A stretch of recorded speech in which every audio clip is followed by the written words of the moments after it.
There ain't nothing you can do about what's going to happen to you. You can't stop life from happening.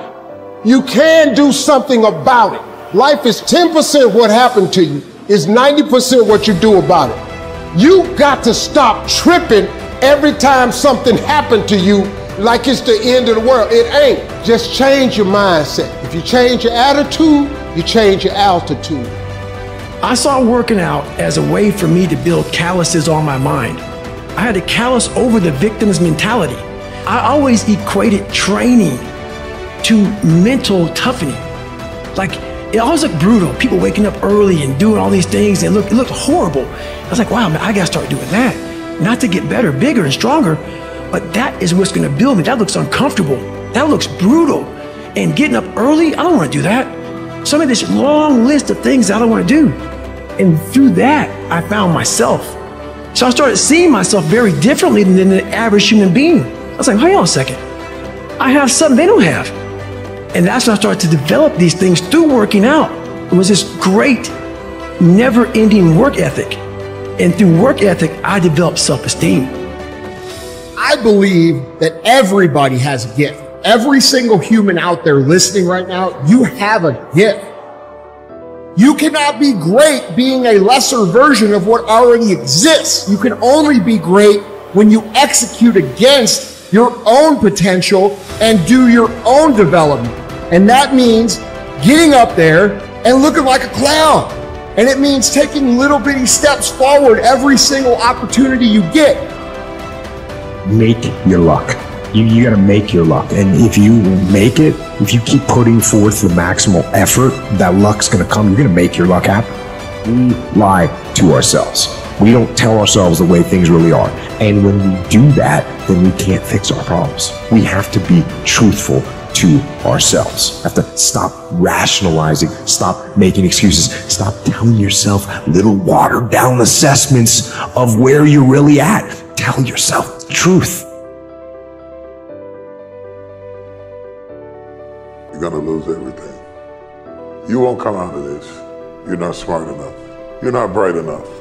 You waited too late. You should have started younger. Those are the kind of voices that we all live with. All you got to do is start changing the way you think. You can protect yourself from negativity. And that's what stops most people, negative thoughts. You can coat your mind from negativity. The pressure I was going through was coming from the things that I allowed to reverberate in my head. And I'm wondering if there are things echoing in your head right now that are stopping you from living your best life because you will not silence them by speaking back. Overcoming the negative conversation, that inner dialogue that's going on all the time, even when you don't want it to be there. You can't stop yourself right now from thinking. You can't do it. It's going on. And so learning how to empower yourself, part of doing that is standing up to yourself. Don't make decisions based on your emotions. If you make decisions based on your emotions, they're going to lead to a bad place. Don't let that happen. Instead, if you feel yourself getting emotional, take a step back, detach, look around, think about the long-term implications of the decisions that you're making, and make your decisions based on logic and based on reason. You're in charge of what you give access to. Be selective in what you allow in. If the thought is negative, discouraging, bringing worry, fear, do yourself a favor, don't let it in. Nothing good is in your future. Why do you even have your hopes up? You're going to be disappointed again. Before you dwell on that, before you let it take root, ask yourself, where is this thought coming from? When a negative thought comes, erase it and replace it. It's not enough to just not think negative. Don't leave your mind empty. So there's a lot of chaos going on in the world. There's a lot of destruction going on in the world right now. There's a lot of loss happening in the world right now. And I've actually been through a lot of chaos, and I've been through a lot of destruction, and I've been through a lot of loss. And one thing that I've learned going through all those experiences is I learned that I had to keep my emotions in check. And that's the same thing I tell other people when they're going through trying times, is to keep your emotions in check. You know, I get tired sometimes. That's different from being negative, because I get mentally drained from my job at times. But to coach your mind from negativity, the way you can put a coating around your mind is with one simple thing: gratitude. Gratitude erases negativity. The fact that you can walk, that's a blessing. The fact that you woke up, that's another blessing. The fact that you can see, think, reason, that's another blessing. The fact that you can go somewhere and get yourself something to eat, that's another blessing. The fact that you have an opportunity to get it right is another blessing. The fact that you're beautiful, that's another blessing. The fact that you have any measure of health, that's another blessing. And I'm just talking to you, I don't even know you. I could give you 50 things you ought to be grateful for right now. I don't even know you. Start coating your mind with gratitude. It'll change everything for you. No matter how good of a person you are, how much faith you have, you'll never get to the place where negative thoughts don't come. Discouraging thoughts. Your dream is never going to come to pass. You'll never meet the right person. It would have happened by now. Thoughts of worry. The enemy's main tools are deception and lies. Your mind is the bullseye of his target. If he can control your thinking, he can control your life. You can't stop negative thoughts from coming, but here's the key. Just because a thought comes doesn't mean you have to think it. You control the doorway to your mind.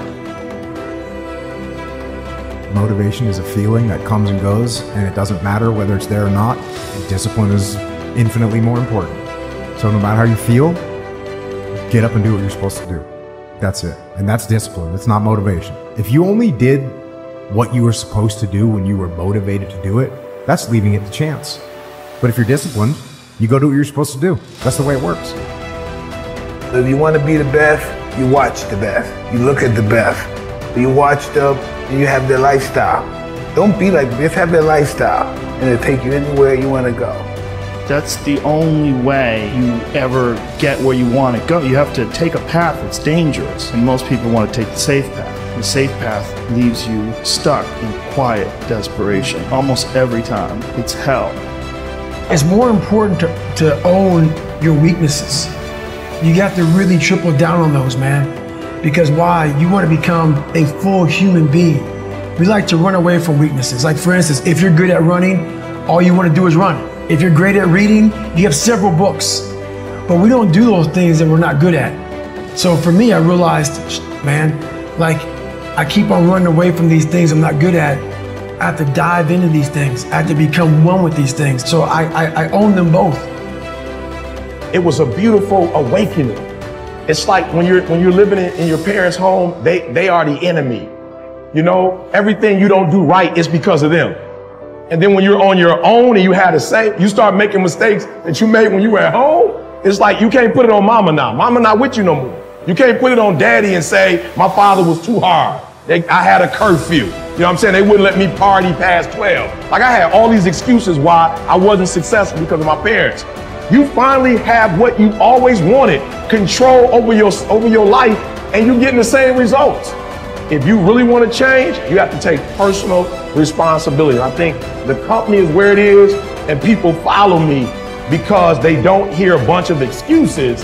They hear, yo, E, you coming at me hard, but it's the truth. Like, I know what I'm doing wrong, and I just need to make the adjustment. So I would say personal accountability and personal responsibility is what took me from being homeless and a high school dropout to the #1 motivational speaker in the world.